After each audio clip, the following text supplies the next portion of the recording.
The stagecoach tipped like it meant to throw her into the earth. Elisa's fingers caught the leather strap overhead and tore it half loose. Her shoulder jarred. Someone screamed her name, or maybe it was their own. The left wheel rose, hung for a breath, and then the whole coach dropped into a shallow wash with a crack that sounded like a rifle shot. Wood exploded. Glass bit her cheek. The lantern swung free, spat oil, and turned the air sharp and hot. Elisa's boot hit the opposite bench. Her ankle rolled under her with a sickening pop that stole her breath. She tried to pull her leg back, and the pain came in white waves, bright enough to blot out everything else. The team of horses shrieked and lunged. The coach dragged, grinding along rock, then rolled once, twice, each rotation tossing bodies and trunks and the smell of blood together.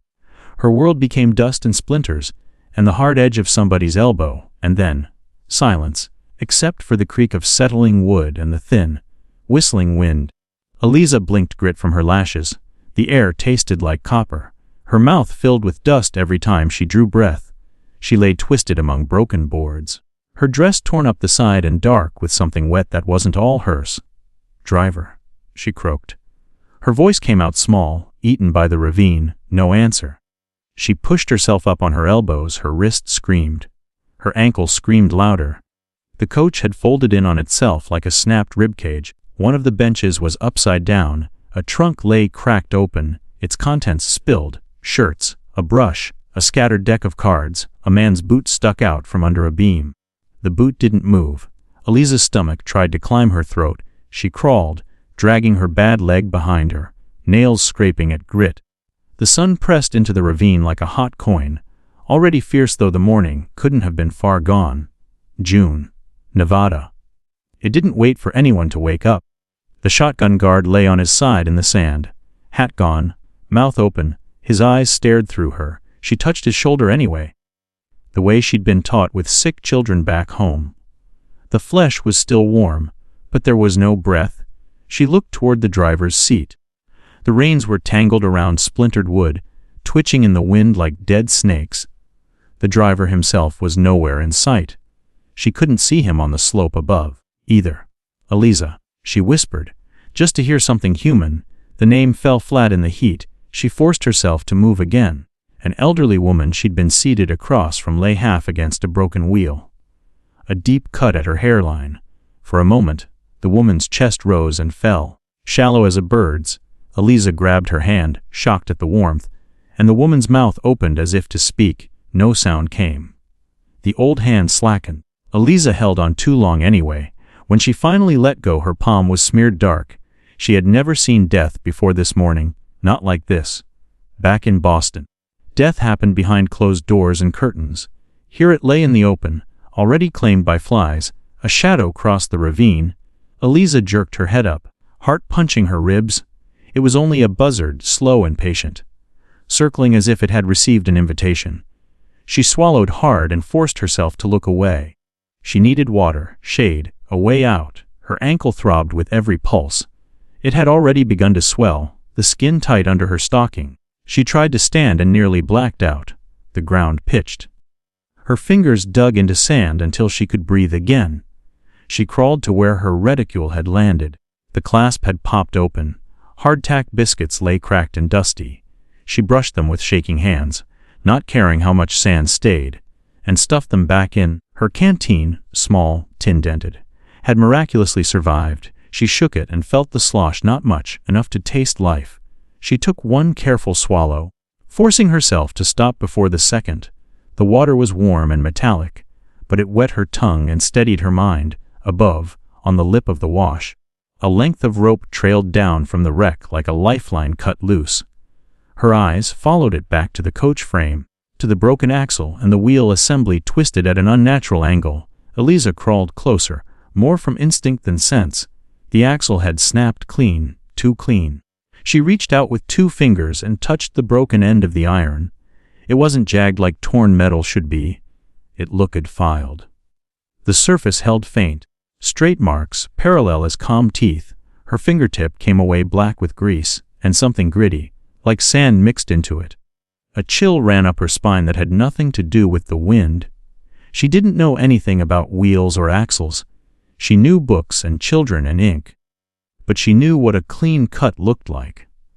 Her father's hands had been stained with printer's ink, and she'd watched him trim paper with a blade so sharp it left edges smooth as a whisper. This break was smooth in the same way. Eliza pulled her hand back quickly, as if the metal might bite her. She wiped her fingers on her torn skirt and stared hard at the ravine walls and the bright, empty horizon beyond. Bandits. The stage line agent had warned, as if it were a joke told over whiskey, keep your head down, don't flash money, don't wander off alone. Alone. She looked at the bodies again. They weren't just dead. They were gone from the world. And she was still here with her ankle turning purple, her water dwindling, and that smooth, wrong break in the iron. Her mind tried to run to the safety of rules. Someone will come. They know the route. There will be another coach. There will be a search. Then she pictured how the agent's eyes had slid away when she asked about maintenance. These rigs run every day, miss. They're sturdy. Her stomach tightened. If the line was cutting corners, if men were taking bribes, if the West was the way everyone whispered it was, then a missing stagecoach might not even be missed until it was convenient. Eliza dragged herself to the scattered trunks. One had busted open, her own. The one she'd packed with careful hands back in Boston. A book lay face down in sand. Scott's Tales. The spine cracked, her throat tightened. She wanted to pick it up, to rescue it, as if saving paper could keep her from becoming another unmarked grave.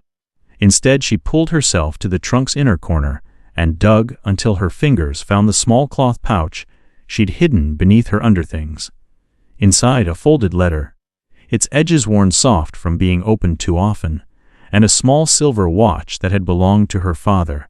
The letter's seal had broken days ago, but the ink still looked fresh.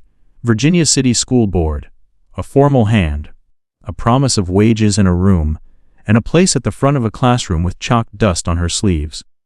She pressed the letter to her chest until she could breathe again. Her father's watch ticked, faint but steady, like a heartbeat that refused to stop. What will you pay for a future? She heard herself think, the words forming without her permission. She didn't answer. She only tucked the letter and watch back into the pouch, then into her bodice where heat wouldn't steal them first. She scanned the ravine and the sky. No clouds. No mercy. The sun climbed higher, turning the rocks pale and cruel. The wind carried the smell of spilled oil and blood. Something moved on the far ridge. Small, quick. Eliza froze. A coyote stood against the skyline, head tilted, ears forward. It watched her with the calm interest of hunger. Then another appeared behind it. Then a third. They didn't come closer yet. They didn't have to. They were simply waiting for her to become still. Eliza's throat went dry. She fumbled for anything that could serve as a weapon and found a broken length of wood from the coach frame. It was splintered and rough. She gripped it anyway. Knuckles whitening, her ankle pulsed. She tried to shift position and a bolt of pain made her gasp.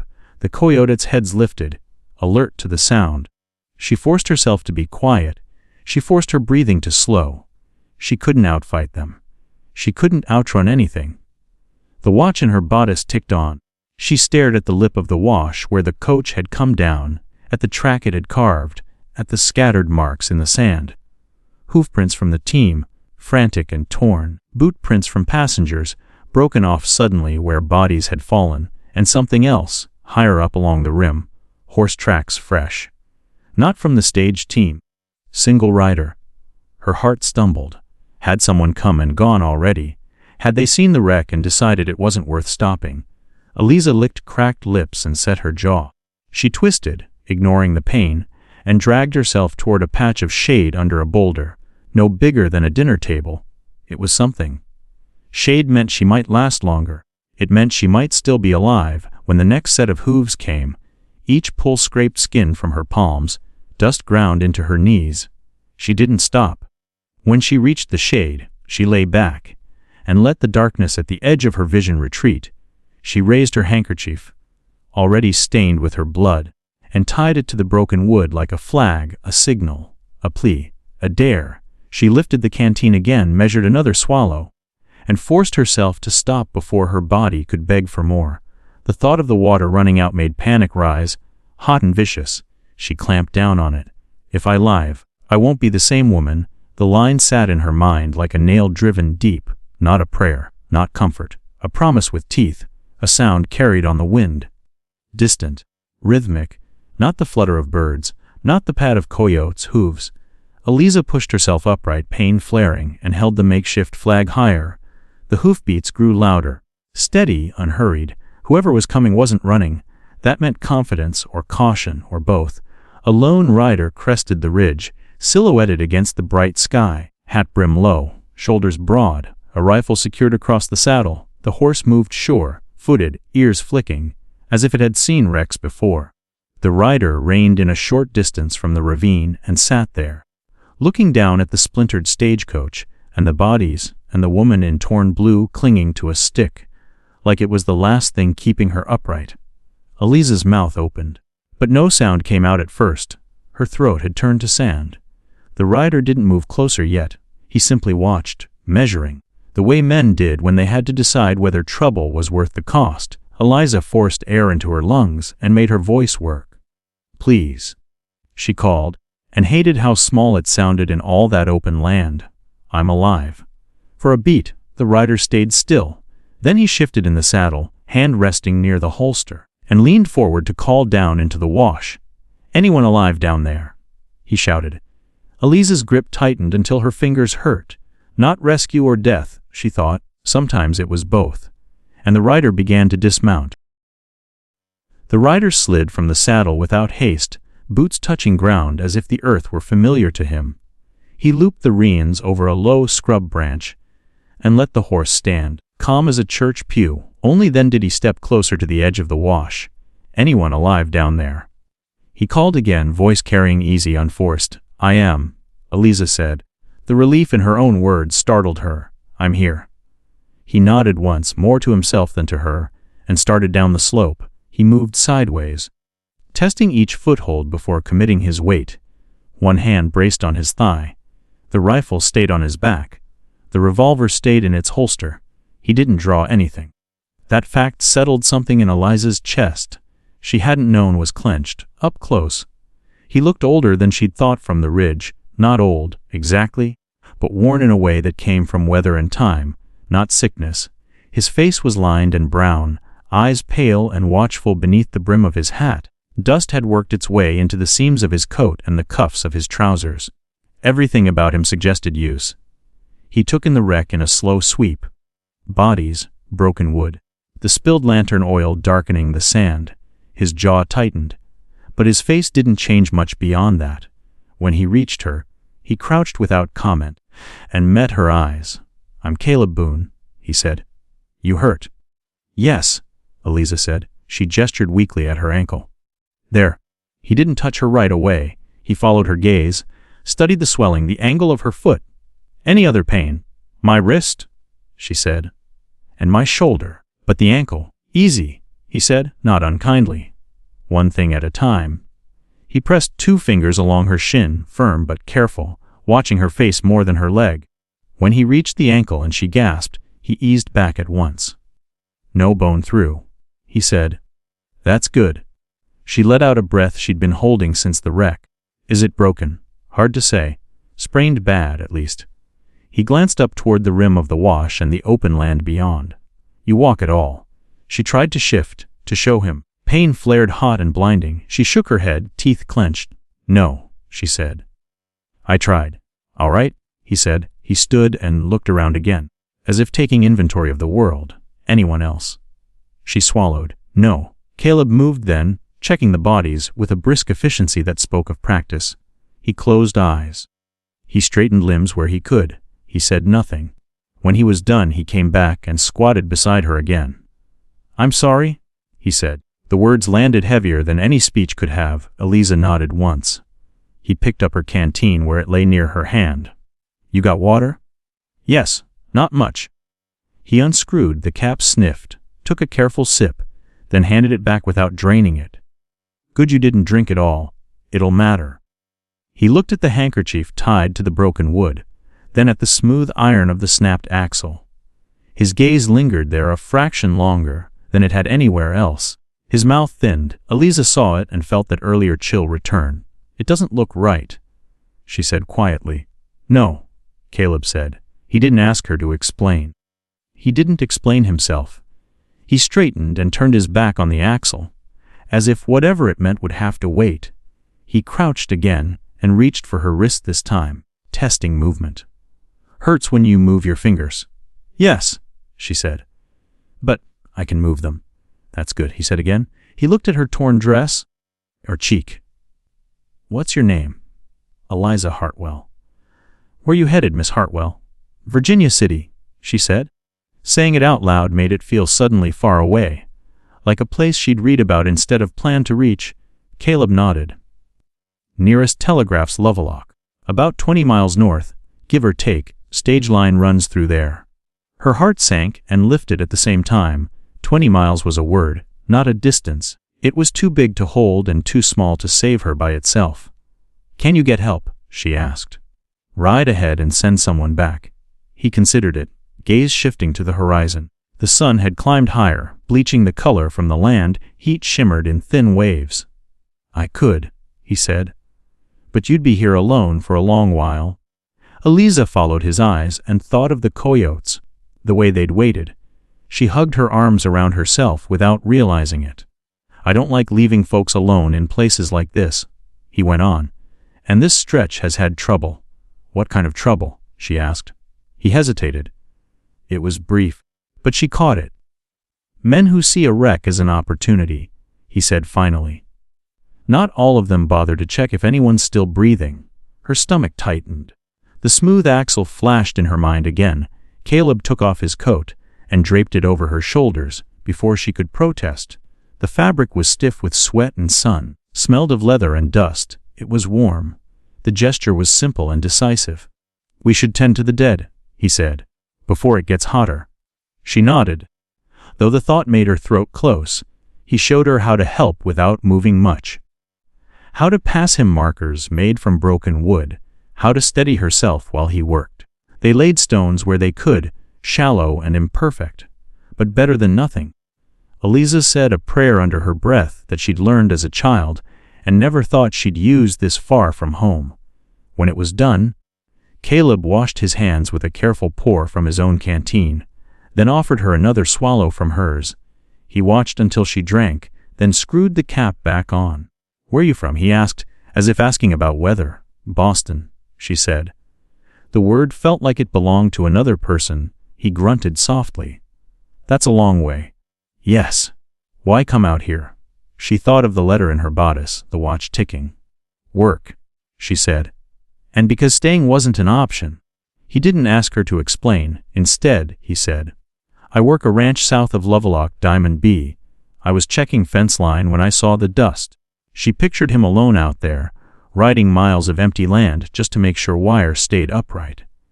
The idea steadied her in a strange way. Caleb stood and looked north again. "There's a man runs a little stage stop west of here, Jonah Pike. If he saw this first, he'd tell me to ride on and fetch help. He'd say it's safer." "Is he wrong?" Eliza asked. Caleb's mouth twitched, almost a smile. "He's not wrong often," he said. "But he's not always right either." They built a small fire in the thin shade of the boulder, more for comfort than heat.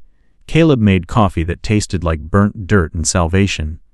Eliza sipped it slowly, the warmth sinking into her as the sun slid toward afternoon. The heat pressed down harder. Caleb studied the ground, the angle of shadows, the track the stage had cut.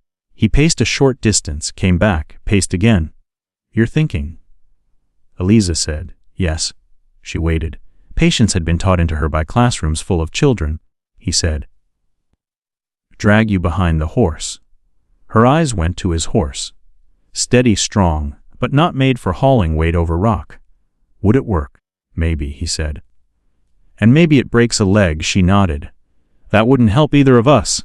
"No," he agreed. The sun dipped. The air cooled just a touch. Coyotes yipped again, closer now, their calls threading through the ravine walls. Caleb reached for his rifle and set it across his knees, casual as if it were part of him. He didn't aim it. He just let it be seen. "We'll stay the night," he said. "Move at first light." Eliza's pulse quickened. "How?" He looked at her then, really looked, as if weighing not her injury but her will. "At first light," he said, quiet as a verdict, "I'm carrying you." Dawn came without kindness. The cold slipped off the land in a single breath, leaving heat to take its place. Quick and unforgiving, Caleb was already moving when Eliza woke, easing stiffness from his shoulders, checking the horse, tightening the cinch with practiced hands. He hadn't slept much. She could tell by the way he rolled his neck, slow and careful, as if listening to what his body would allow. "You ready?" he asked. She nodded, though the word felt too small for what lay ahead. Caleb knelt in front of her, back turned. "This is how," he said, brief. "Arms around my neck, don't grip hard. Balance, not weight." She hesitated.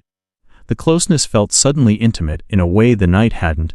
She had leaned on him then, because there was nothing else. This was different. This was choosing to put her full weight on a stranger's body and trusting it wouldn't break them both. "I'm not light," she said. He snorted once. "Neither am I." She slid her arms around his shoulders. His shirt was already warm, the fabric rough beneath her fingers. He hooked one arm under her knees, the other at her back, and stood in one smooth motion that stole her breath more than the pain did. Her ankle screamed. She bit it back hard enough to taste blood. "Too much?" he asked. "It's all too much," she said. "But go." He adjusted his grip, shifting her a fraction higher, until her weight settled closer to his center. His breathing steadied. He took one step, then another. The world tilted. Eliza forced herself to focus on what was in front of her, and not the sway of the ground beneath them. The wash rose up to meet them, sand slipping under Caleb's boots as he climbed. At the top, he paused to breathe, chest rising slow and deep beneath her cheek. She could feel his heart. It beat steady, not rushed, not afraid. They set out north. The land stretched flat and open, broken only by low scrub and the occasional outcrop of rock. The sun climbed higher, turning the sky hard and pale. Caleb set a pace that felt almost too slow at first, but she realized quickly it was deliberate. Every step was placed, measured, saved. The horse followed behind, reins looped over its neck, head bobbing in time with Caleb's stride. The saddlebags carried what little they had salvaged: water, biscuits, the broken remains of Eliza's life packed small and tight. "Tell me about Boston," Caleb said after a while. She laughed once, short and surprised. "Why?" "Because if you close your eyes you'll sway," he said, "and because voices help." "All right," she said, settling her cheek against his shoulder. "It smells like ink and coal in winter. The streets are narrow. Everything's close together. You hear people through walls whether you want to or not." "Sounds crowded," he said. "It is," she said. "And safe, most days." She talked then about classrooms and slates, about children with ink, stained fingers and stubborn minds, about her father's shop, the way the presses thumped steady as a heartbeat. She didn't talk about her mother. She didn't talk about the letter pressed against her ribs. She didn't talk about how none of that felt reachable now. Caleb listened. He didn't comment much. Every so often he'd ask a small question that showed he was paying attention. "How many children? How old? Did she like it?" "Yes," she said. "I did." They walked. The sun climbed. Heat soaked into Caleb's back and bled into her. Sweat dampened his shirt, then soaked it through. She shifted once and felt the tension ripple through his arms. "Don't," he said gently. "You're fine."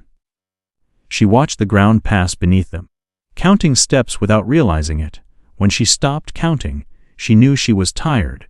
They reached a dry wash choked with stones. Caleb tested the footing with his toe, then stepped down. The rock shifted under his boot. His balance faltered. Eliza gasped and tightened her arms around his neck. He caught himself with a sharp exhale. Muscles locking, for a moment they stood there unmoving. The world held on a breath. "Easy," he said, more to himself than to her. He straightened slowly and continued. Her heart hammered. She loosened her grip. "I'm sorry," she said. "Nothing to be sorry for," he said.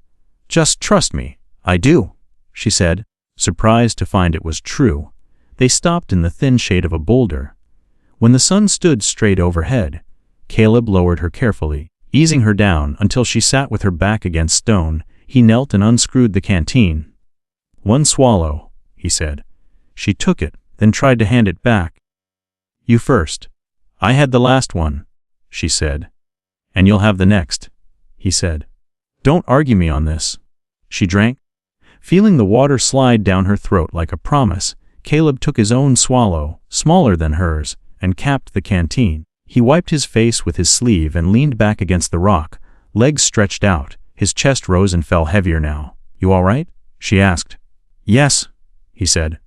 Then, after a beat, "I will be."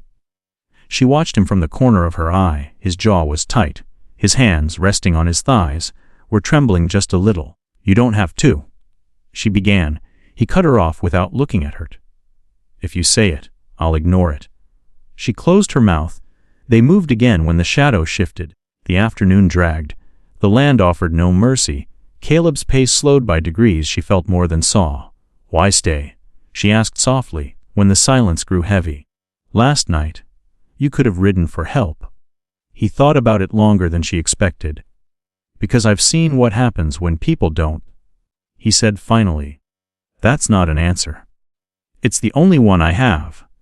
She felt something settle between them then, a shared understanding without shape. She didn't push. As the light began to soften, the ground dipped and rose again. Caleb lifted his head, eyes narrowing. "There," he said. She followed his gaze. At first she saw nothing. Then a dark line barely there, a trickle cutting through stone. "Water?" she asked. "Yes," he said. Relief edged his voice. The creek was shallow and narrow, more promise than substance. But it was real. Caleb knelt and set her down, then plunged his hands into the cool flow. He laughed once, a sound so rare it startled her. They drank and washed their faces. Caleb soaked a cloth and pressed it to Eliza's ankle. The swelling had worsened, the skin angry and tight. "Hurts?" he asked. "Yes," she said. "But it hurts less than before." "That's something," he said. They made camp near the creek, a small fire sheltered by rock. Caleb managed to coax 2 small fish from the water with a bit of line and patience. They ate them plain, grease running down their fingers. As night fell, the stars came out sharp and close. Coyotes called again, farther off this time. Caleb sat with his back to a rock, rifle across his knees. Eliza lay on her side, wrapped in his coat, watching the firelight dance. "You ever think about leaving?" she asked quietly. He glanced down at her. "Leaving where?" "Wherever you are," she said. He considered. "Sometimes," he said. "But not tonight, Tao." Sleep took her then, thin and broken. When she woke, the fire was low and the world was gray with early light. Caleb was already standing. He tested his shoulders, rolled his neck. His movements were slower now, deliberate. "We'll make Lovelock today," he said. "By evening." She nodded and reached for him. As he lifted her again, she noticed the way his breath caught for just a second before he steadied it. They crested a low rise mid-morning. The land beyond stretched wide and open, and on the far horizon, a thin ribbon of dust rose straight into the sky. Eliza tightened her arms around his neck as the dust climbed higher, too steady to be the wind. The dust grew taller as they watched, a thin column rising straight from the horizon like smoke without fire. Caleb stopped. Not abruptly, but enough that Eliza felt the shift in his balance. He turned a fraction, angling his body so she could see without having to move. "That's not weather," she said. "No," he agreed. They waited. The dust widened, then resolved into a shape that moved with purpose. A wagon came into view, its canvas top bleached nearly white by sun, followed by a single rider keeping pace beside it. The animals pulled steady, not panicked. Whoever was driving wasn't in a hurry. Caleb stepped off the faint track they'd been following and angled toward a low rise of rock. He didn't say anything, just adjusted his path. Eliza felt the decision in his body before she understood it with her mind. "Are we hiding?" she asked. "Maybe," he said. "Or maybe we're choosing how we're seen." They reached the rock and waited in its shallow shadow. The wagon drew closer, the creak of wood and leather carrying now. Eliza could make out the driver, a man with a long face and a hat pulled low, one hand loose on the reins, the other resting easy on his thigh. He saw them and slowed. "Well, I'll be damned," the man called. His voice was dry as old paper. "Thought that was wrecked dust." Caleb stepped forward into full view. He didn't set Eliza down. "Morning," he said. The wagon stopped a dozen yards off. The driver studied them, eyes narrowing as they traveled from Caleb's face to Eliza's injured leg, wrapped and swollen, then to the rifle slung across Caleb's back. "Name's Jonah Pike," the man said. "You're a sight." "Caleb Boone," Caleb replied. "This is Miss Hartwell." "Teacher?" he asked, surprising Eliza. "Yes," she said. "Figures," Jonah said. "Only folks brave enough to come through here without knowing better." Caleb didn't smile. "You seen the wreck?" Jonah spat into the dust. "Not till just now. But I heard it last night. Sound carries out here if you're listening." Eliza's stomach tightened. "You heard it?" Jonah nodded. "Sounded like a tree snapping in half. Figured someone else would come check. Guess that was you." Caleb held Jonah's gaze. "Any riders on the line this morning?" "Couple," Jonah said. "Company's running thin, cutting costs." The words sat between them heavy. Jonah's eyes flicked to the horse tracks behind Caleb, then to the way Caleb held Eliza. "That's a long carry," he said. "You planning on doing it the whole way?" "Yes," Caleb said. Jonah shook his head slowly. "That's foolish." Eliza stiffened. Caleb's jaw set. "I've got room in the wagon," Jonah went on. "She can ride with me. You can go on ahead. Draw eyes if there are any to draw. Less risk that way." Eliza felt Caleb's chest rise beneath her cheek. She imagined being set down, lifted again by unfamiliar hands. The space between her and Caleb widening until it was a gap she couldn't cross. "No," she said. Before Caleb could answer, both men looked at her. "I won't split up," she said. Her voice didn't waver. She was surprised by that. "Not now." Jonah studied her more closely, as if reassessing. "You sure?" "Yes." He clicked his tongue. "Stubborn, then. That'll cost you out here." Caleb shifted his stance, protective without being possessive. "We'll manage." Jonah snorted. "You always think that, till you don't." He glanced at the horizon again, then back at Caleb. "There are men who see a lone wagon as invitation, 2 men and a woman less so. Your choice." He reached into the wagon and tossed a small bundle. Caleb caught it one-handed. Dried meat. A plug of tobacco. "Don't say I didn't help," Jonah said. He gathered his reins and flicked them. The wagon rolled on, dust rising again behind it. As Jonah passed, he looked back once, eyes sharp. "You don't know what you're dragging into your life, son." Caleb didn't answer. He waited until the wagon had moved on, until the dust thinned and drifted away. He asked Eliza. "Yes," she said. Then, after a beat, "Thank you." "For what?" "For not arguing." He huffed softly. Didn't see a point. They moved again, the land opening wide before them. The sun climbed higher, the heat pressing down with renewed force. Caleb's steps grew heavier. Eliza felt each one. The subtle hitch in his breathing, the way his shoulders tightened to compensate. She watched the ground pass beneath them, alert now to every sound. The thought Jonah had planted took root despite her best efforts. Men who saw opportunity, eyes watching from a distance. They reached a stretch of broken ground where stone gave way underfoot. Caleb slowed further, choosing each step. Sweat ran down his temple, darkening the collar of his shirt. "You should rest," Eliza said quietly. He shook his head. "Not here." They crossed the stones. Halfway through, Caleb's foot slid. He caught himself, but the jolt rippled through his body. Eliza gasped. "Caleb." "I've got you," he said, breath tight. They made it across. On the far side, he stopped and bent forward. Hands braced on his thighs. His breathing came harder now, the rhythm off. She touched his shoulder. He was hot to the touch. "You're pushing too hard," she said. He straightened slowly. "I'll stop when it matters." "It matters now." He met her eyes then, something flaring there she couldn't name. "If I stop now, I don't start again." The honesty in it scared her more than his fatigue. They found a narrow ribbon of shade under a leaning slab of rock. Caleb lowered her carefully, easing her down as if she were made of glass. He sank beside her, back against stone, eyes closed for a moment longer than rest required. She took the canteen and held it out. He shook his head. "You need it," he said. "So do you?" She replied. He opened one eye. "I'll take mine later." She watched him, the stubborn line of his mouth. The dust caked into the creases of his skin. She thought of Jonah's words, dragging something into your life. "What happens if we don't make it?" she asked. He didn't answer right away. When he did, his voice was low. "Then we don't." It wasn't defeat. It was fact. They rested until the shadow shifted, then moved on again. The land softened, the stones giving way to packed earth. Caleb's pace picked up a fraction, then slowed again as the afternoon wore on. The light began to change, stretching long and gold. Eliza scanned the horizon, searching for any sign of pursuit. Any movement that wasn't there, she saw it then. A flicker, far off. Not dust this time, but a glint, metal-catching sun. Her breath caught. Caleb. He followed her gaze. His expression didn't change, but his grip tightened. He said. "Could be something," she replied. "Yes," he said. They walked on, the distance between them and the glint neither closing nor widening enough to bring comfort. The world felt smaller now. The open land a stage with too many unseen seats. As the sun dipped toward the horizon, Caleb slowed and angled toward a low stand of scrub near a shallow dip.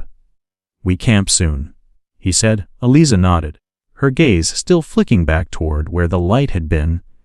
It was gone now, swallowed by the failing day. They reached the scrub and stopped. Caleb set her down, careful, then straightened and rolled his shoulders, wincing. "Tomorrow," he said, more to himself than to her. She looked up at him. "Tomorrow what?" He didn't answer. He only glanced back the way they'd come, eyes narrowing as the shadows lengthened. Jonah's voice echoed in her mind, dry and unkind and honest all at once. "You don't know what you're dragging into your life, son. The desert won't even bother to remember your name." The night gave them little rest. Cold settled hard into bone and muscle, and when dawn came it did so without softness. The fire had burned down to gray ash. Caleb rose slowly, as if each joint had to be convinced. Eliza watched him from the ground, noticing how he favored his left side now, how his breath came shallower before it steadied. "You slept?" she asked. He said. It wasn't a lie. It just wasn't the whole truth. They moved as soon as the light allowed it. The land stretched ahead, pale and empty, the scrub thinning until it felt like the world had been scraped clean. Caleb lifted her again, the familiar motion now edged with strain. She felt it in the way his arms tightened, the way his breath caught once before settling into rhythm. She said nothing. The heat returned early, rising fast. It pressed against them from every side, pulled moisture from skin and breath alike. Caleb's shirt darkened with sweat, the fabric clinging to his back beneath her cheek. She could feel the heat of him, too much of it, as if his body were burning fuel it didn't have to spare. Her mouth grew dry. Her tongue felt thick. She swallowed and tasted nothing. They walked. The world narrowed to the sound of boots on dirt, the soft jingle of tack, the rasp of Caleb's breathing. Eliza counted steps again, then lost count, then started over. When she stopped counting a second time, fear crept in behind her ribs. Caleb stumbled. It was small, just a misstep, but she felt it instantly. His arms tightened reflexively, muscles locking to keep her from shifting. "I've got you," he said, too quickly. She tightened her grip despite herself. "You're lying." He didn't answer. They reached a stretch of land that looked the same as everything else, and yet felt worse for it. No shade, no dip, no mercy. The sun sat overhead like a judgment. Caleb slowed. His steps shortened. His breathing grew louder, a rough edge creeping in. "Stop." He shook his head. "Caleb." "No. You're shaking." "That's the heat," he said. "It passes."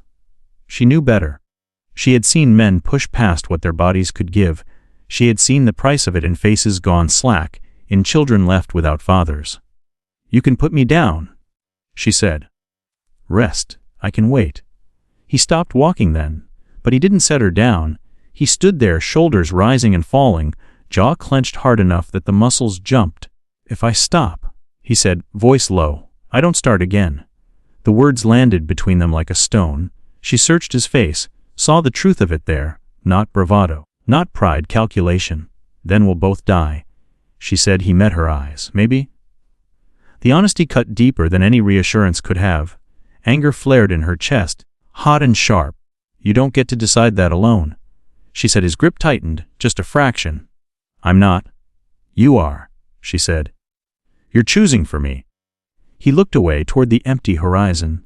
For a moment she thought he might keep walking anyway. Then his shoulders sagged, just slightly. He set her down.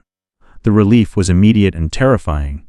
His hands lingered at her back longer than necessary before he pulled away and dropped to one knee. Bracing himself with one hand in the dirt, she reached for the canteen, hand shaking, unscrewed the cap. The smell of warm metal rose up. "Drink," she said, holding it out at her. "Drink." She repeated, sharper now. "I will," he said. "Later." "There is no later," she snapped. "There is now." He lifted his head then, eyes glassy, and looked at her like she'd struck him. "You think I don't know that?" he said. Silence pressed in around them. The land offered no distraction, no comfort, only the sun unblinking. Eliza took a swallow from the canteen, just enough to wet her mouth, then tipped it toward him. "Your turn." He stared at it, jaw working. Finally, he took it and drank, one swallow, then another before he forced himself to stop. He wiped his mouth with the back of his hand and screwed the cap back on. They sat there, breathing, the pause stretching thin. "I'm not trying to be a hero," he said finally. "I just know what happens if I leave you. And I know what happens if you kill yourself doing this," she said. A corner of his mouth twitched, humorless. "We make a fine pair." They rested until the shadow of a passing cloud, thin, fleeting, gave them a moment's relief. When they moved again, Caleb's steps were slower still, but steadier. The land dipped ahead, shallow but noticeable. Caleb lifted his head, eyes narrowing. "There," he said. Eliza followed his gaze. At first she saw nothing, then a darker line threading through the pale earth. She leaned forward, heart lifting despite herself. "Water?" she asked, afraid to hope. "Yes," he said. The word sounded like prayer. The creek was narrow and shallow, more a promise than a certainty, but it was real. Caleb lowered her carefully and knelt. Plunging his hands into the cool flow, he brought water to his face, dragged it down his neck, then laughed. A short, startled sound, as if he hadn't meant to. Eliza drank, greedier now, and didn't stop him when he took more this time. The water tasted of stone and life. Caleb soaked a cloth and pressed it gently against her ankle. The swelling was angry, the skin stretched tight, but the cool eased it. "Hurts?" he asked. "Yes," she said, "but less." "That's enough," he said. They stayed there longer than they should have, letting the worst of the heat pass. Caleb's color returned slowly. His breathing evened out. The land didn't soften, but it stopped actively trying to kill them. They made camp near the creek as the light faded, a small fire tucked low. Caleb managed a bit of food. Eliza ate because he insisted. Night came cooler, kinder. The stars felt closer here, sharp points against the dark. Coyotes called again, but farther off. Eliza lay wrapped in his coat, watching him clean his hands in the creek. "Why me?" she asked quietly. He looked at her surprised. "What do you mean?" she said. "Jonah would have. Most men would have." He considered. "Because you asked for help," he said. "And because I could give it." "That's not all of it." "No," he admitted. "But it's enough." She watched the fire burn low, embers glowing. Sleep came easier this time, though it was still thin. At first light, they moved again. The land rose gently, then fell away. Caleb slowed, eyes fixed ahead. Eliza followed his gaze and felt her breath catch in the distance. The land shimmered, shapes formed, low buildings, a scatter of roofs catching the sun, a town. She tightened her arms around his neck, a mix of relief and something sharper twisting in her chest. Eliza watched the town ripple on the horizon and realized the worst part wasn't getting there. It was what came after. The first thing Eliza noticed about Lovelock was the sound, not the comfort of it, not safety. Voices carried here. Across packed dirt streets, off clapboard walls, through open windows where curtains barely moved. A-Town had fewer hiding places than the desert, and every pair of eyes came with a mouth attached. Caleb carried her straight in, boots thudding on the boardwalk in front of a low building that smelled like lye soap and old tobacco. People turned as if pulled by a string. A man paused with a sack of flour in his arms. A woman stopped mid-step, a pie tin hooked over her wrist. Even the dogs looked up. Eliza tried to lift her chin, but her throat felt tight. She'd imagined a town as a finish line. Instead it felt like a stage. "Hold on," Caleb murmured, and she realized her arms were trembling where they were looped around his neck. A deputy stepped out of the building. Before they reached the door, he had a badge that caught the sun in a hand that didn't stray far from his holster. "Boone," he said, not as greeting, as recognition. Caleb didn't slow. "Afternoon. What you dragging into town?" the deputy asked, eyes flicking to Eliza, then to the dust caked on Caleb's shirt, the dried blood on Eliza's cheek. "A survivor." The deputy's jaw worked. "From what?" "A stagecoach wreck south of here," Caleb answered. Humboldt Sink sighed. The deputy glanced past them as if expecting the wreck to roll into town behind Caleb. "Anyone else?" Eliza's mouth went dry again. She shook her head. Caleb's voice stayed level. "No." The deputy's gaze lingered on Caleb's face a beat too long, then slid to the street behind them, to the gathering knots of people. The air felt suddenly crowded. "You take her to Doc Harlan," the deputy said. "And after that, you come find me." Caleb didn't argue. He carried Eliza through the doorway anyway. Inside, the light dimmed. The room smelled of alcohol and boiled cloth. A man with gray hair and sleeves rolled to the elbow looked up from a table where instruments lay arranged too neatly. Doc Harlan's eyes took Eliza in fast. "Lord," he muttered, "put her here." Caleb lowered her onto the table with care that didn't match his rough hands. Eliza bit her lip as her ankle shifted. Pain flashed. Sharp as a spark, Doc Harlan prodded, tested, asked questions in clipped tones. Eliza answered what she could. Caleb stood at her shoulder, silent, hat in hand now, as if he'd stepped into church. When Doc Harlan pressed the swollen joint and Eliza hissed, he nodded once. "Bad sprain," he said. "Could be a hairline fracture, but you're lucky if it's not. Lucky is a word we don't use often out here." He wrapped her ankle tight with cloth and splints. His fingers sure. The work hurt. But the pain had direction now, contained instead of wild. He dabbed her cheek with something that stung, then tipped her chin to look at the cut. "How long since you ate?" Eliza tried to remember. The days had blurred into heat and footsteps. I don't know." Doc Harlan grunted. "We'll fix that." He looked over at Caleb. "You carried her in?" "Yes. 20 miles. Someone breathed from the doorway. Eliza turned her head and saw a woman there, watching with an expression that wasn't pity and wasn't kindness either. She was maybe in her 30s, dark hair pulled back tight. A plain dress, strong forearms dusted with flour, her eyes were sharp but not cold. "Maria Ortega," the deputy said from behind her, as if introducing a witness. Maria's gaze moved from Eliza's bandaged ankle to Caleb's hands, raw and scraped, then back to Eliza's face. "That's a hard road," she said quietly. "Yes." Maria stepped in without waiting to be invited. She set a small jar on the table, water maybe, or broth, and a cloth bundle that smelled like bread. "She needs food," she said to Doc Harlan like it was settled, then, to Eliza, softer. "Eat slow. The body gets angry when it's been starved." Eliza's hands shook as she tore a piece of bread. It was dense and warm, and tasted like something that belonged to life. Outside, the crowd shifted. Eliza could feel them, even through the walls, the way you felt a storm coming by the pressure in the air. Doc Harlan finished the wrap and stepped back. "You'll stay off that foot," he said. "If you're headed on to Virginia City, you'll be delayed." The name, Virginia City, hit the room like a tossed stone. A few heads tilted. Eliza felt heat climb her neck. She didn't like the way the town held her plans in its mouth. The deputy leaned in at the doorway. "You done with her?" Doc Harlan wiped his hands. "She's not dying in my office, if that's what you mean." The deputy's gaze pinned Caleb. "Good, Boone." Now, Caleb's eyes flicked once to Eliza, a question without words. She nodded because what else could she do? Caleb followed the deputy out. The instant he left, Eliza felt it. How quickly a room could change when the person between you and the world stepped away. Maria didn't move. She watched the doorway after Caleb like she'd seen this kind of leaving before. "They know him," Eliza said, quietly, more to herself than to Maria.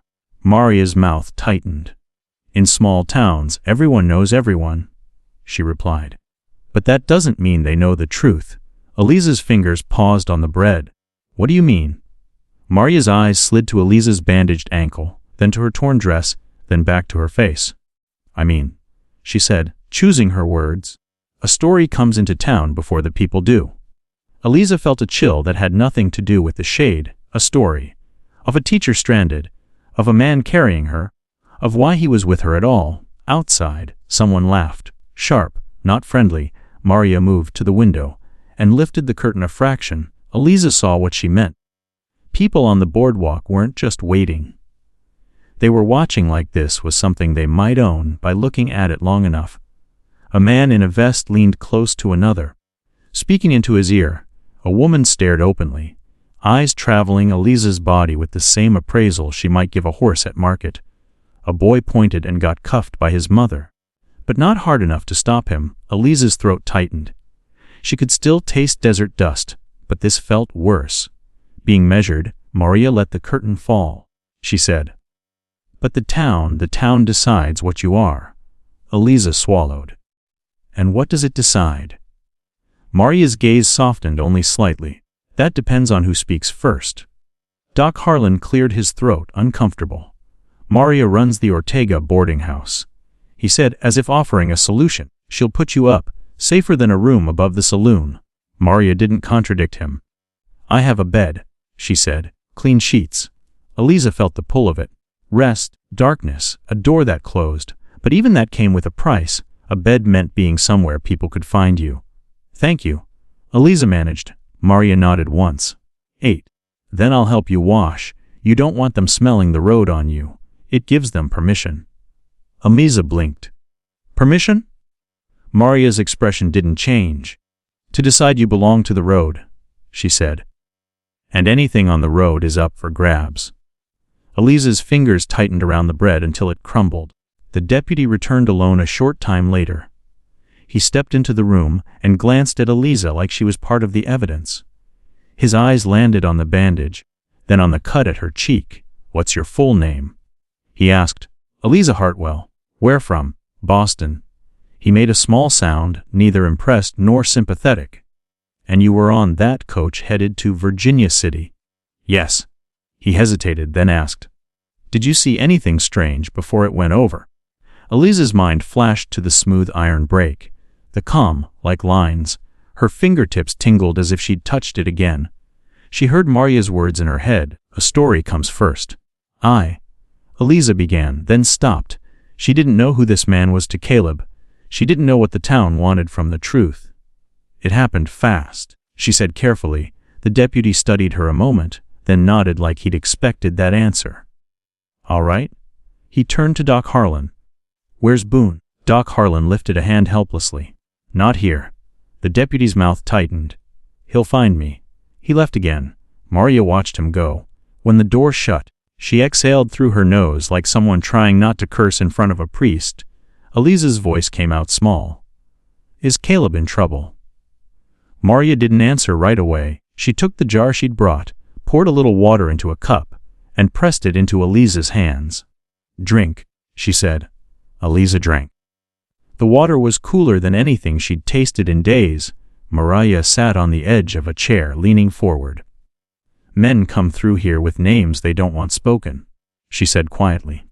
"Sometimes the town keeps those names in its pocket, for later." Eliza's skin prickled. She hadn't thought much about Caleb's past, only his hands and his endurance, and the way he'd chosen her over his own safety. Now she saw how little she truly knew. Outside, a set of hoofbeats clopped past, then slowed. Someone stopped near the building. There was a pause, like a person listening. Eliza's pulse picked up. Maria's eyes flicked toward the sound, then back to Eliza. "You see," she murmured. "They don't stop watching just because you're indoors." Eliza looked down at her wrapped ankle, at the splints holding her together, physically. The world had eased its grip, but her chest felt tighter than it had in the open desert. Somewhere out there, Caleb was talking to lawmen and townsmen and anyone else who thought they had a right to his name. Somewhere out there, the wreck sat in the sun with a broken axle that didn't look broken the way it should.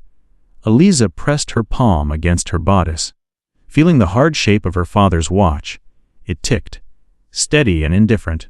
If she lived, she wouldn't be the same woman. The thought returned. not as comfort this time, but as warning later. Mariah helped her stand on one foot and hop, awkward and humiliating, into a clean dress borrowed from the boarding house. She washed Eliza's hair in a basin and scrubbed the road from her skin like she was trying to erase a mark. "It won't erase what they saw," Eliza whispered. Mariah didn't look up. "No," she said. "But it tells them you're not theirs to name."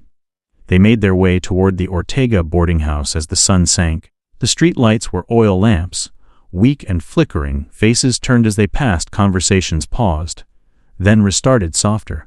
Eliza caught words like burrs on wool. Carried her. Alone with him. Stage line's been hit. Boone's trouble, I heard. She couldn't tell what was true and what was hunger for a better story. At the boarding house, Mariah opened the door and guided Eliza inside. Warmth met them. Food, smoke, life. But even here, Eliza felt exposed, as if the walls were thin paper. Mariah set Eliza in a chair near the back and disappeared toward the kitchen. Eliza listened to the building breathe around her. Footsteps upstairs. Dishes clinking. A man's laugh in the front room. Then the door opened again. Caleb stepped in. For a second, relief hit Eliza so hard she almost cried. His face was shadowed by his hat brim, but she could see the tightness in his jaw, the dust still on his boots. The way his shoulders sat, like he was carrying more than her weight now. He didn't come straight to her. He stood in the doorway, hat in hand, and the room felt colder than the desert ever had. Caleb stood in the doorway like he'd walked into the wrong room, hat in hand. Dust still on his boots, shoulders set hard. As if the town had tried to push him, and he'd pushed back. The front room of the Ortega boarding house kept breathing around him. Low talk, the clink of a spoon, a laugh that didn't belong to anything funny. But the air between him and Eliza felt thin as paper. Mariah appeared at his elbow, said something under her breath in Spanish that Eliza didn't catch, then touched Caleb's sleeve once and stepped away. It wasn't comfort. It was permission to move. Caleb finally crossed the room. He stopped beside Eliza's chair and looked down at her bandaged ankle, the clean dress that didn't quite fit her shoulders, the wet line where her hair still hadn't dried. His eyes went to her cheek. "You're settled?" he asked. Eliza heard what he didn't say. "Are you safe? Are you all right? Are you still here?" "As settled as I can be," she answered. Caleb nodded once, then took the chair across from her without being invited. He set his hat on his knee. For a moment he just sat there, jaw tight, staring at his hands like they belonged to someone else. "What did the deputy want?" Eliza asked. Caleb's fingers flexed. "Questions. About the wreck." "About the wreck," he said. Then, after a beat, "About meh." Eliza's stomach tightened. "Why?" Caleb didn't look up. "Because they know my name, they don't know yours. So they pin it on what they recognize." Mariah came back with a bowl of stew and set it in Eliza's lap.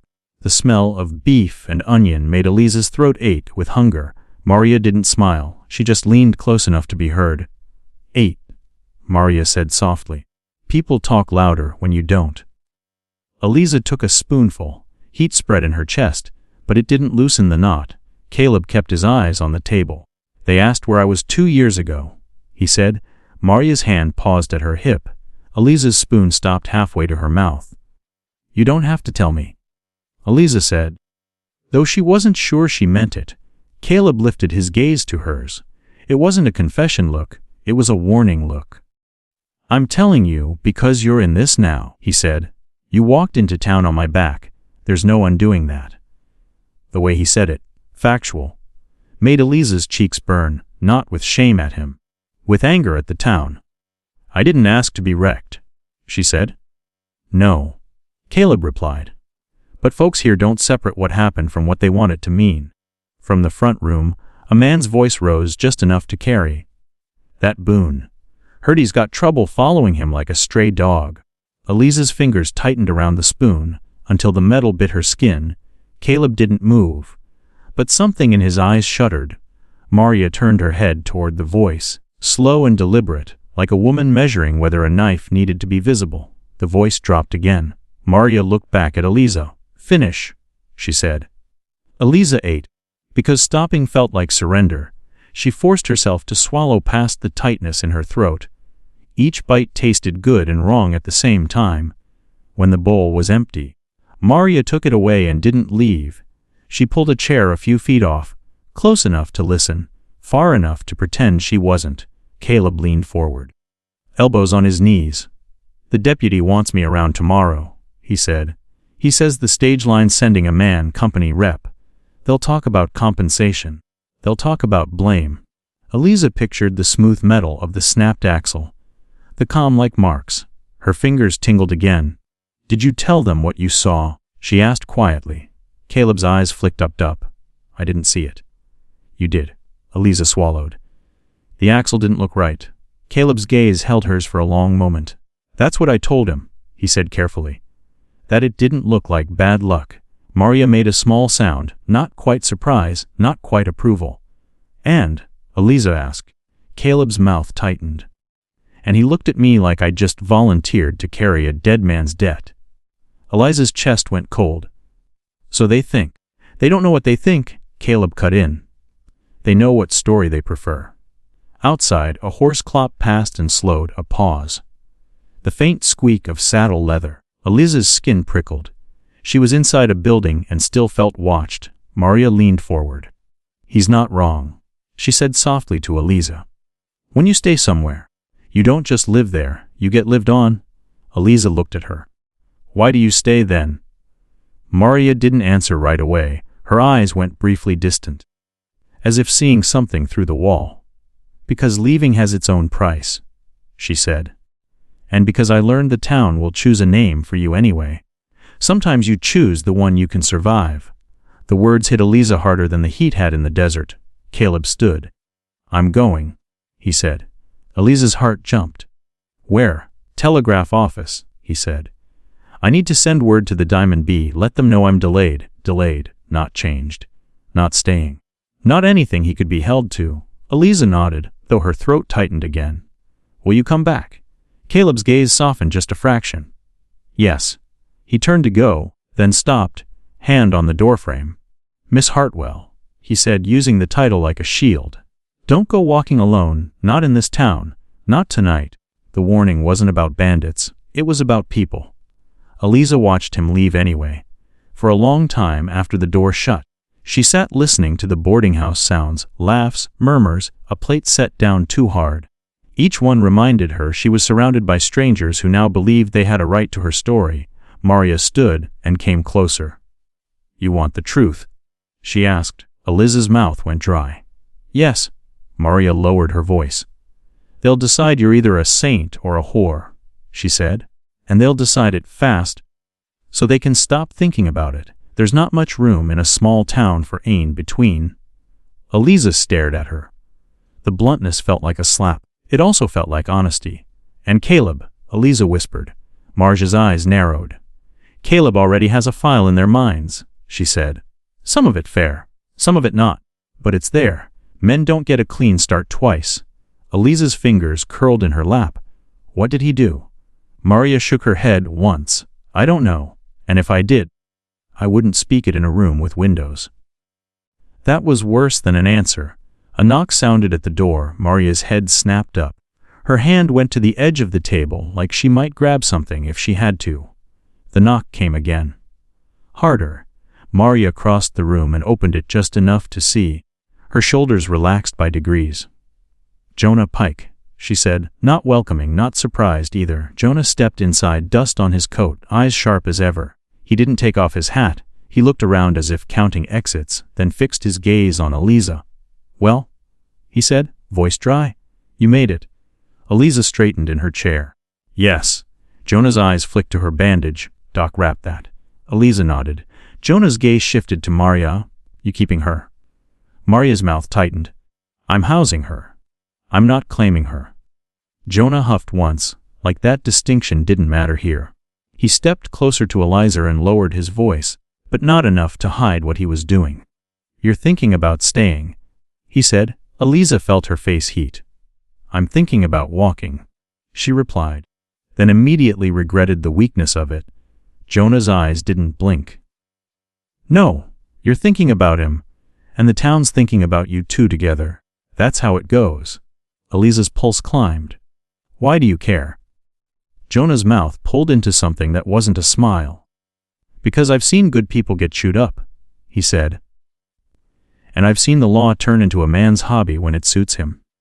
He leaned in, voice dropping lower. If you stay, you'll be the woman Boone carried in. That'll be your name here, not Hartwell. Not teacher. Not anything you earned. And if something turns sour with that stage line, if there's an investigation, every mouth in this town will point at him first. Eliza swallowed. Why him? Jonah's eyes sharpened. Because he already gave them a reason once, he said.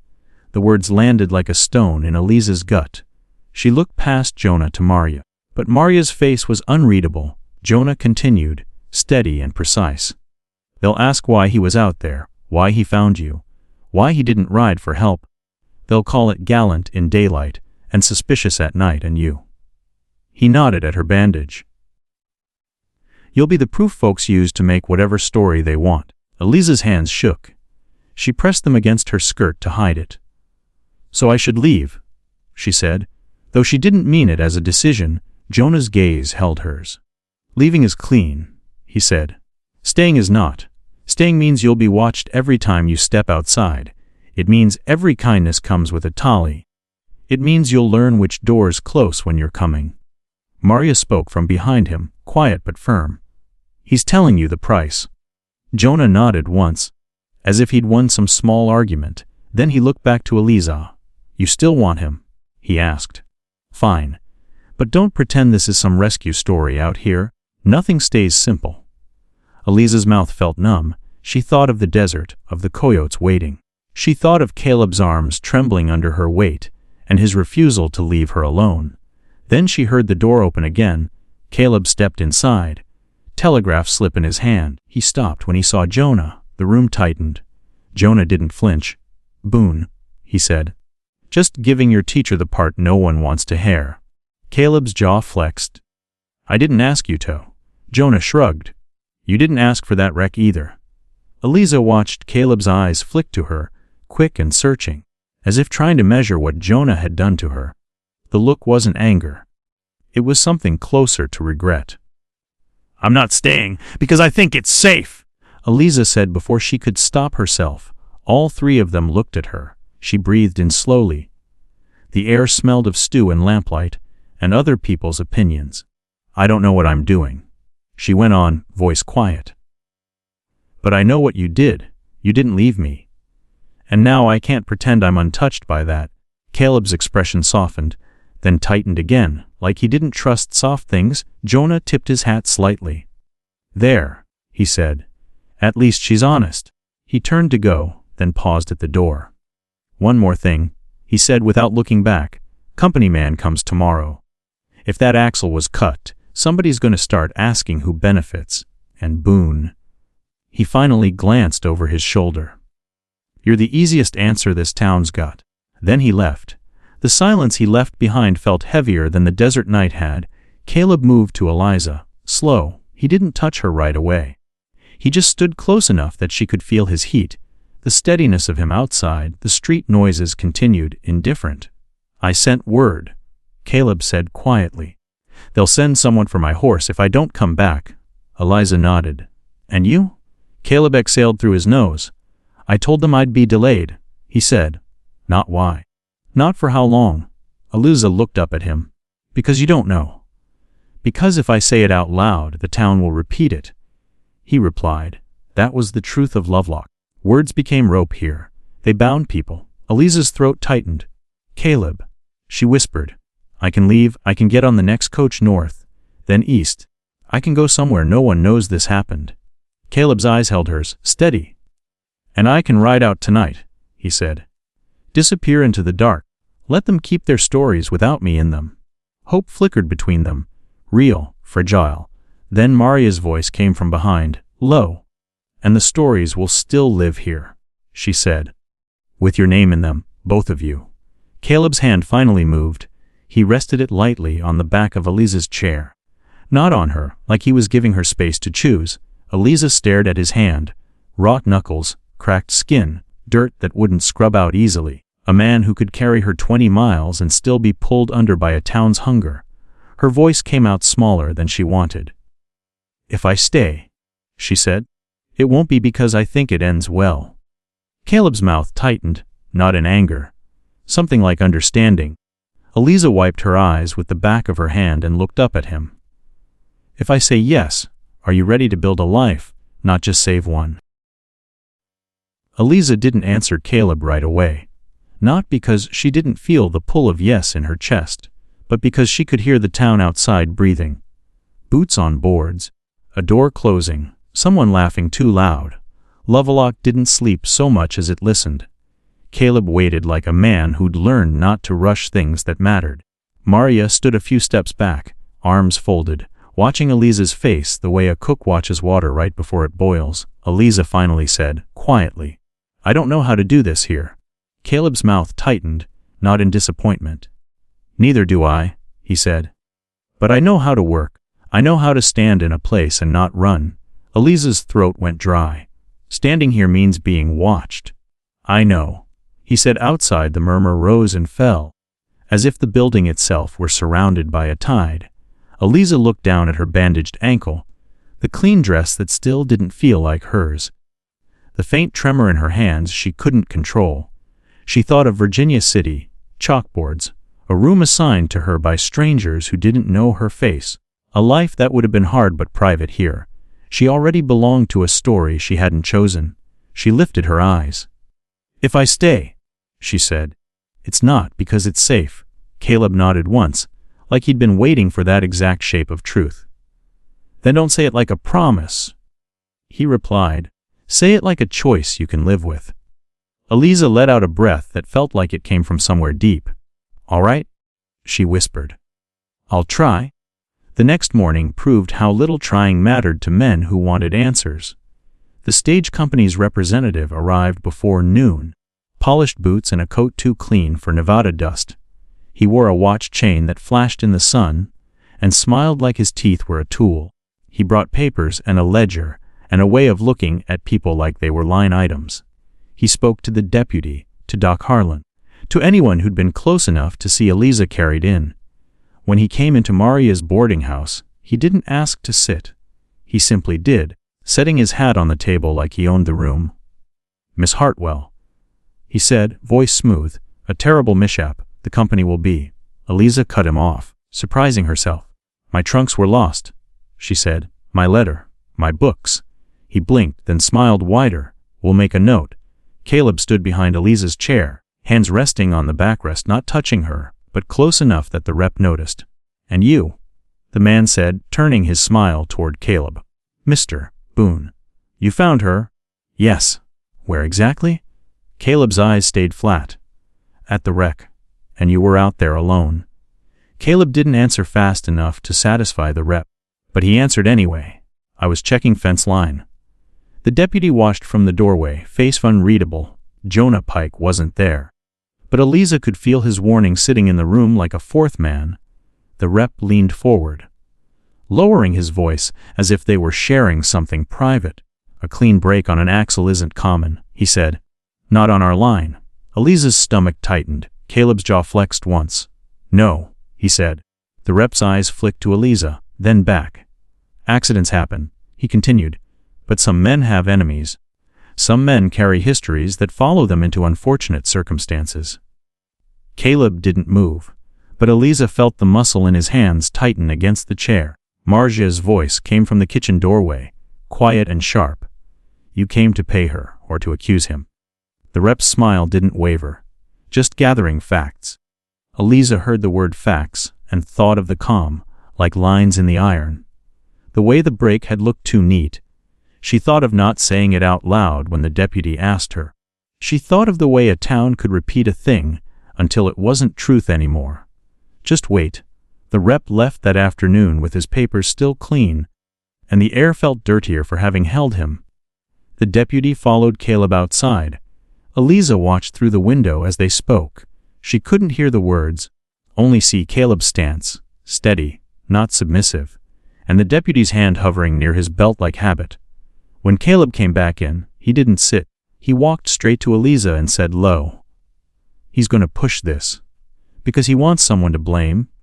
Eliza whispered. Caleb nodded. And because it's easier if it's me. Eliza's throat tightened.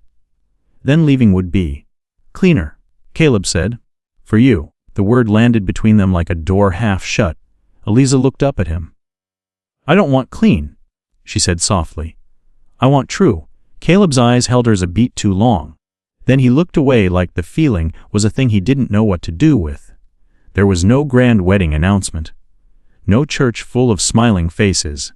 A week later, Eliza stood on her good foot in the back room of Maria's boarding house, with her ankle wrapped tight beneath her dress. Her hair was pinned up with plain combs. Her hands were bare. Doc Harlan was there, because he'd delivered enough babies and stitched enough men to have some authority in town that didn't come from a badge. Maria stood near the door, arms folded, watching the hallway as if expecting someone to barge in and demand reasons. The deputy came, too, because the town would talk either way, and sometimes you chose the kind of talk you could survive. He didn't smile. He only nodded when Caleb met his eyes. A small acknowledgement that said, I see you, I'm still watching. No one threw rice, no one cheered. Caleb said, simply, if you're saying yes, say it knowing what it costs. Eliza looked at him, and the room seemed to narrow until it held only his face and her own breath. I know, she said. They spoke the vows in voices barely louder than the floorboards creaking afterward. Maria pressed a small bundle into Eliza's hands. Thread, needles, a bar of soap, and a folded scrap of paper with a list of names. People who might hire a teacher, people who might pretend they hadn't heard the gossip long enough to let Eliza work. This is not a blessing, Maria said softly. It's a map. Eliza nodded, swallowing hard. Thank you. Maria's expression didn't soften much. Don't thank me yet, she said. This place takes its due. The first months weren't a honeymoon, they were arithmetic. Money, food, a roof that leaked, a horse that went lame. Neighbors who didn't wave back, men at the general store who went quiet when Eliza walked in, then spoke again as soon as she left. Caleb worked the Diamond B until the foreman agreed, reluctantly, to let him lease a small patch closer to town. Don't make it my problem, the foreman said, eyes hard, and keep your name clean. Eliza heard the word clean again and felt its bite. She wrote one letter to Boston and tore it up. The second one she sent anyway.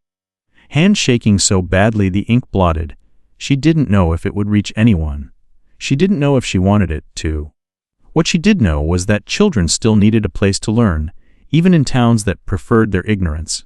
The first school was the back corner of Maria's dining room on weekday mornings, benches borrowed from the church, slate boards scuffed nearly white. A handful of children came at first. Mostly the ones whose parents didn't care what people said, or couldn't afford to care. Eliza taught them letters and sums while listening for footsteps outside, listening for the way the town's mood shifted like wind.